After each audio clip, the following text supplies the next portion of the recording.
Ölüme mi terk edeceğim? Can mı? Ben bunu terk edemem. Ne oldu? Dur hayvan. Dur. Ya sen niçin tepeme çıkıyorsun? Gel. Gel. Gel. Sana bir çay ikram edeyim.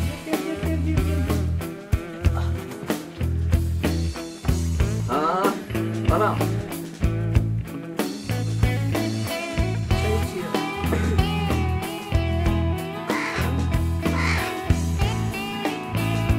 Oh.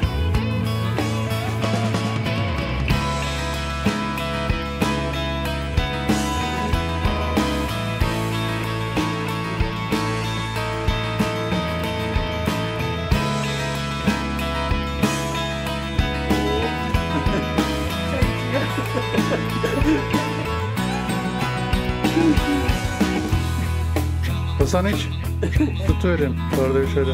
Hadi. Ya işte yemeğimizi acı tatlı paylaşıyoruz ama sebzeyi sevmiyor. Sadece et türü yemekleri seviyor. Hiç uçma niyeti yok. Çünkü bilmem terk edeceğim. Can bu. Ben bunu terk edemem. Ne oldu? Dur hayvan. Dur. Ya sen niçin tepeme çıkıyorsun? Gel. Gel.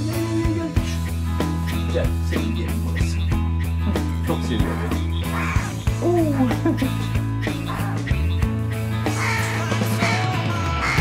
Sordum gruba bu ne yerde ya? İşte solucan gelmiş.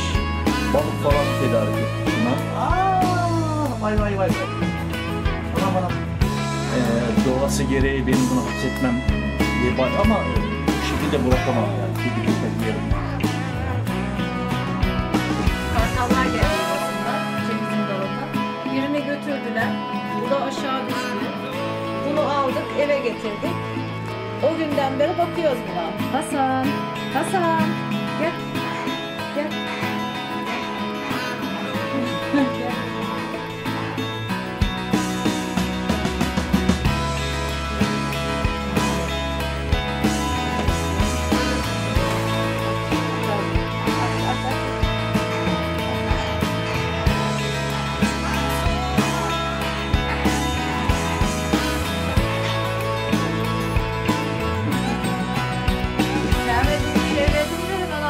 Çıkarıyor dışarı.